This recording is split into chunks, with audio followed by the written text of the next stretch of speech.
ಕೇಳಾಗಿದ್ರೆ ಕೇಳಿ. ಧಾರವಾಡದಲ್ಲಿ ಬಹಳ ದೊಡ್ಡ ಧರಣಿಯಲ್ಲಿ ಆಯ್ತು. ಯುವಕರಲ್ಲಿ ಉದ್ಯೋಗಾಕಾಂಕ್ಷಿಗಳು ದೊಡ್ಡ ಮಟ್ಟದಲ್ಲಿ ಧರಣಿ ಮಾಡಿ ನಾನು ಹೇಳಿದ್ದೀನಿ ಈಗಾಗಲೇ, ಉದ್ಯೋಗ ಕೊಡಬೇಕು ಅಂತಕ್ಕಂಥದ್ದು ನಮ್ಮ ಭರವಸೆ. ಉದ್ಯೋಗ ಕೊಡ್ತೀವಿ, ಬಟ್ ಒಳ ಮೀಸಲಾತಿ ಕಾರಣದಿಂದ ಕೊಡೋಕ್ಕಾಗಲಿಲ್ಲ. ಈಗ ಪ್ರಾರಂಭ ಮಾಡಿದ್ದೀವಿ. ಈ ಬಜೆಟ್ನಲ್ಲೂ ಕೂಡ ಘೋಷಣೆ ಮಾಡ್ತೀನಿ ನಾನು. ಉದ್ಯೋಗ ಕೊಡ್ತೀವಿ, ಹಂತವಾಗಿ ಭರ್ತಿ ಮಾಡ್ತೀವಿ. ಈಗ ಎಷ್ಟು ಖಾಲಿ ಇದ್ದಾವೆ, ಸುಮಾರು 2.5 ಲಕ್ಷಕ್ಕಿಂತ ಜಾಸ್ತಿ ಹುದ್ದೆಗಳು ಖಾಲಿ ಇದ್ದಾವೆ. ಅವನ್ನೆಲ್ಲ ಹಂತವಾಗಿ ಭರ್ತಿ ಮಾಡ್ತೀವಿ. ಚಿಕ್ಕಮಗಳೂರಲ್ಲಿ ಆನೆ ದಾಳಿ ಒಂದೇ ವಾರದಲ್ಲಿ 2 ಸಾವು ಮತ್ತು 14 ಜನ. ಏನಾಗಿದೆ, ಆನೆಗಳ ಸಂಖ್ಯೆ ಮತ್ತು ಹುಲಿಗಳ ಸಂಖ್ಯೆ, ಚಿರತೆಗಳ ಸಂಖ್ಯೆ ಜಾಸ್ತಿ ಆಗ್ಬಿಟ್ಟಿದೆ ಕರ್ನಾಟಕದಲ್ಲಿ. ಅವೆಲ್ಲವೂ ಕೂಡ ಹೊರಗಡೆ ಬರ್ತಾ ಇದ್ದಾವೆ. ಹೊರಗಡೆ ಬಂದು ಮಾನವ ಸಂಘರ್ಷ ನಡೀತದೆ. ಅದಕ್ಕೆ ಅದನ್ನು ಈ ಸಾರಿ ನಾವು ಬ್ಯಾರಿಕೇಡ್ ಹಾಕಬೇಕು ಅಂತ ಮಾಡ್ತಾಯಿದ್ದೀವಿ. ದೊಡ್ಡ ಪ್ರಮಾಣದಲ್ಲಿ ಬ್ಯಾರಿಕೇಡ್ ಹಾಕ್ತೀವಿ. ಟಾಸ್ಕ್ ಫೋರ್ಸ್ನಿಂದ ನಿಲ್ಲೋದಿಲ್ಲ, ಬ್ಯಾರಿಕೇಡ್ನಿಂದ ನಿಲ್ಲೋದು.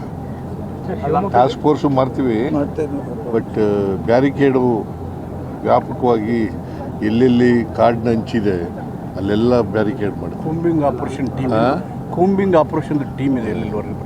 ಶಿವಮೊಗ್ಗ ಘಟನೆ ತಮ್ಮ ಟ್ವೀಟ್ ಮಾಡಿದ್ರಿ ತಾವು. ಅದೇ ರೀತಿ ಶಿವಮೊಗ್ಗ, ಉತ್ತರ ಕನ್ನಡ ಈ ಅಪ್ರಾಪ್ತರು ಮುಖ್ಯವಾಗಿ ಗಾಂಜಾ ಸೇವನೆಯಿಂದ ಇದು ಆಗ್ತಾ ಇದೆ ಅಂತೇಳಿ, ಇದನ್ನು ಹೇಗೆ ಸರ್ ನಿಯಂತ್ರಿಸೋದು? ಬಹಳ ಸಣ್ಣ ಪ್ರಾಣಿಗಳಿಗೆ ಗಾಂಜಾ ಅಲ್ಲ, ಈ ಶಿವಮೊಗ್ಗ ಘಟನೆ ಮತ್ತು ಉತ್ತರ ಕನ್ನಡದಲ್ಲಿ ಆದ ಘಟನೆಯಲ್ಲಿ ಗಾಂಜಾ ಸೇವನೆ ಪ್ರಮುಖ ಕಾರಣ ಅಂತ.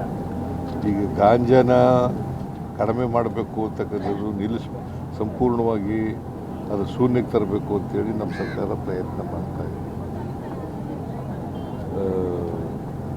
ಗಾಂಜಾ ರಹಿತವಾದಂಥ ರಾಜ್ಯ ಮಾಡಬೇಕು ಅಂತಕ್ಕಂಥದ್ದು ಕರ್ನಾಟಕದ ಉದ್ದೇಶ. ನಾವು ಆ ದಿಕ್ಕಿನಲ್ಲಿ ಈಗಾಗಲೇ ಪ್ರಯತ್ನಗಳನ್ನು ಮಾಡ್ತಾ ಇದ್ದೀವಿ.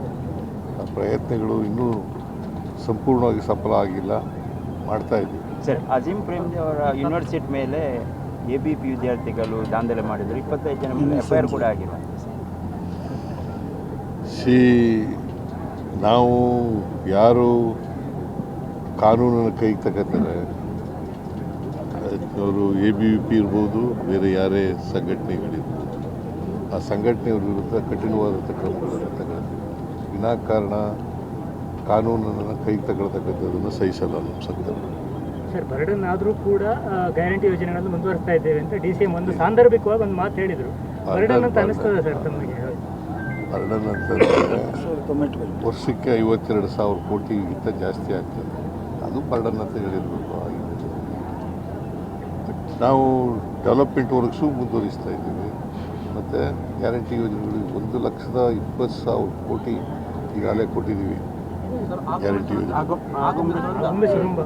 ನಮ್ಮ ರಾಜ್ಯ ವನ್ಯಜೀವಿ ವಿಭಾಗ ಪರ್ಮಿಷನ್ ಕೊಡುತ್ತೆ ಸರ್. ಯಾವುದಕ್ಕೆ?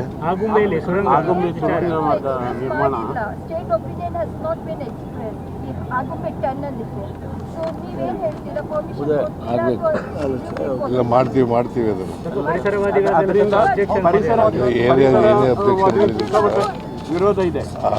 ಅದರಿಂದ ಪರಿಸರವಾದಿಗಳಲ್ಲಿ ಸಿಕ್ಕಾಪಟ್ಟೆ ವಿರೋಧ ಇದೆ. ಮತ್ತೊಂದು, ಈಗ ಆನೆಗಳು ಆನೆ ಹುಲಿಗಳೆಲ್ಲ ನಾಡಿಗೆ ಬರ್ತಾ ಇದ್ದಾವೆ. ಅವ್ರನ್ನೂ ಕನ್ವಿನ್ಸ್ ಮಾಡ್ತಕ್ಕಂಥ ಪ್ರಯತ್ನ ಮಾಡ್ತೀವಿ. ಪರಿಸರವಾದಿಗಳು ವಿರೋಧ ಪ್ರಾಣಿಗಳ ವಾಸಸ್ಥಾನಕ್ಕೆ ಅಪಾಯ ಆಗಿ ಅವ್ರು ಮತ್ತೆ ಹೆಚ್ಚು ಜಾಸ್ತಿ ನಾಡಿಗೆ ಬರಲ್ವಾ? ಈಗ ಪರಿಸರವಾದಿಗಳು ಯಾವ ಕಾರಣಕ್ಕೆ ವಿರೋಧ ಮಾಡ್ತಾ ಇದ್ದಾರೆ ಅದನ್ನು ಅವ್ರ ಜೊತೆ ಮಾತಾಡಿ ಪರಿಹಾರ ಮಾಡ್ತಕ್ಕಂಥ ಕೆಲಸ. ಇಲ್ಲಿ ಪರಶುರಾಮ ಥೀಮ್ ಪಾರ್ಕ್ ಬಗ್ಗೆ ನಿಮಗೆ ಗೊತ್ತಿದೆ, ಎಲ್ಲ ಚರ್ಚೆ ಆಗ್ತಾ ಇದೆ. ಒಂದದು ಕಂಪ್ಲೀಟ್ ಆಗಬೇಕು ಅನ್ನೋದು ಒತ್ತಾಯ ಇದೆ. ತನಿಖೆ ಯಾವ ಹಂತಕ್ಕೆ ಲಾಜಿಕ್ ಎಂಡಿಗೆ ಬರ್ತಾ ಇಲ್ಲ ಅನ್ನೋ ಅಭಿಪ್ರಾಯ. ಯಾವುದು? ಪರಶುರಾಮ ಥೀಮ್ ಪಾರ್ಕ್ ಕಾರ್ಕಳದಲ್ಲಿ. ಇಲ್ಲಿ ಕಾರ್ಕಳದಲ್ಲಿ ಮಾಡ್ತೀವಿ, ಪರಿಸರವಾದಿಗಳ ಜೊತೆ ಮಾತಾಡ್ತೀವಿ.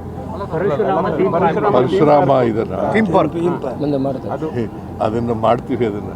ಅದನ್ನು ಯಾರು ತಪ್ಪು ಮಾಡಿದ್ದಾರೆ ಅವ್ರ ಮೇಲೆ ಕ್ರಮ ತಗೊಳ್ತಕ್ಕಂಥ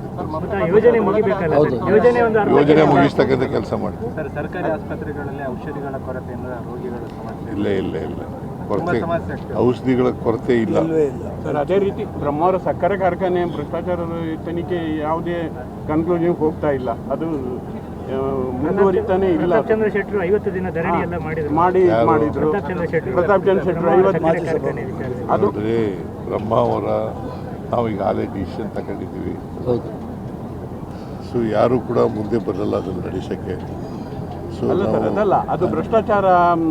ಗುಜರಿ ಮಾರಾಟದಲ್ಲಿ ಭ್ರಷ್ಟಾಚಾರ 14ರಿಂದ ಆಗಿದೆ. 20 ವರ್ಷ ಭ್ರಷ್ಟಾಚಾರ ಆಗಿದೆ ಅನ್ನೋ ಒಂದು ಅದ್ರ ಬಗ್ಗೆ ಎಂಕ್ವೈರಿ ಮಾಡಿಸ್ತೀವಿ. ಸರ್ ಈಗ ನರ್ಸಿಂಗರ ಮಕ್ಕಳು ಇಲ್ಲಿಯವರು ಕಾಯ್ತಾ ಇದ್ದಾರೆ ಸರ್. ಅಲ್ಲಿ ಬೇಡಿಕೆಯೂ ಬಂತು, ಸ್ವಂತ ಕಟ್ಟಡ ಮತ್ತು ಅವರ ಅದೆಲ್ಲ ನರ್ಸಿಂಗ್ ಮಕ್ಕಳು ಕಾಯ್ತಾನೂ ಇದ್ದಾರೆ. ಈ ಕಾರ್ಕಳದಲ್ಲಿ ಬಹಳ ದೊಡ್ಡ ಸಮಸ್ಯೆ. ಎಲ್ಲಿ? ಇಲ್ಲೇ ಕಾರ್ಕಳದಲ್ಲೇ ಅಲ್ಲಿ ಮನವಿಯಲ್ಲೂ ಹೇಳಿದ್ರು.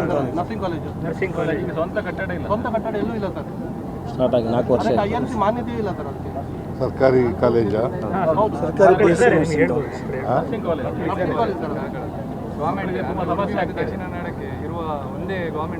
ಸರ್. ನಾನು ಇಲ್ಲಿ ನೋಡ್ತೀನಿ. ಸರ್, ಪಿಲಿಕುಳದಲ್ಲಿ ಜೈವಿಕ ಉದ್ಯಾನವನ ಇದೆ ಸರ್. ಅಲ್ಲಿ ಪ್ರಾಣಿಗಳ ಸ್ಥಿತಿ ತುಂಬ ಶೋಚನೀಯ ಸ್ಥಿತಿಯಲ್ಲಿದೆ ಸರ್. ಕೆಲವೊಂದು ಮಾಧ್ಯಮ ವರದಿಗಳು ಕೂಡ ಬಂದಿರುವಂಥದ್ದು ಸರ್. ಬಿಲ್ಕುಳದಲ್ಲಿ ಪಿಲಿಕುಳ ಜೈವಿಕ ಉದ್ಯಾನವನ ಅದನ್ನು ಒಬ್ಬ ನೋಡ್ತೀನಿ. ಅದರ ರಿಪೋರ್ಟ್ ತರಿಸ್ಕೊಂಡು ನೋಡ್ತೀನಿ DC ಇಂದ. ಸರ್, ರಾಜಕೀಯದ ಏನಾದ್ರು ಮಾತಾಡ್ತೀರಾ ಸರ್? ಈಗ ಇವರು ಶಾಸಕರೆಲ್ಲ ಮಂತ್ರಿಗಳಾಗಬೇಕು ಅಂತ ಕೆಲವರು ಅಭಿಲಾಷೆ ವ್ಯಕ್ತಪಡಿಸ್ತಾ ಇದ್ದಾರೆ. Nothing wrong in that. ಈಗ ಮಂತ್ರಿಗಳಾಗಬೇಕು ಅನ್ನೋದ್ರೆ ತಪ್ಪೇನಿಲ್ಲ. ಬಟ್ ನಾವು ಒಂದು ನಿರ್ಣಯ ತಗೊಂಡಿದ್ದೀವಿ. ಮೊದಲನೇ ಸಾರಿ ಶಾಸಕರಾದವರಿಗೆ ಮಂತ್ರಿ ಸ್ಥಾನ ಕೊಡಬಾರ್ದು ಅಂತಕ್ಕಂಥ ನಿಲುವನ್ನು ತಗೊಂಡಿದ್ದೀವಿ. ಬಟ್ ಅವರು ಕೇಳ್ತಾ ಇರ್ತಕ್ಕಂಥದ್ರಲ್ಲಿ ತಪ್ಪೇನಿಲ್ಲ. ಸರ್, ಈಗ ಮರ್ಯಾದೆ ಹತ್ಯೆಗೆ ಕಾಯ್ದೆ ತರ್ತಾ ಸಮಾಚಾರ ಇಲಾಖೆ ಮರ್ಯಾದೆ ಹತ್ಯೆಗೆ ಹೊಸದಾಗಿ ಸರ್ಕಾರ ಕಾನೂನು ತಂದು ವರದಿಯಾಗಿದೆ. ನಾವು ಆ ಥರ ಯೋಚನೆ ಮಾಡಿಲ್ಲ. ಸರ್, DKC ಅವರ ಫಾಲೋವರ್ಸ್ ಸ್ವಲ್ಪ ಹೈಕಮಾಂಡನ್ನೆಲ್ಲ ತಲುಪ್ತಾರೆ, ಹೋಗ್ತಾರೆ, ಒಂದು ಟೀಮ್ ಕಟ್ಕೊಂಡು ಅಂತ ಮಂಡ್ಯದಿಂದ ಸುದ್ದಿ ಬರ್ತಾ ಇತ್ತು ಸರ್. ನಮ್ಮ ಗಮನಕ್ಕೆ ಇದೆ? ನಾನು ರಾಜಕೀಯ ಮಾತಾಡಿಲ್ಲ. What ever the high command says will go by it.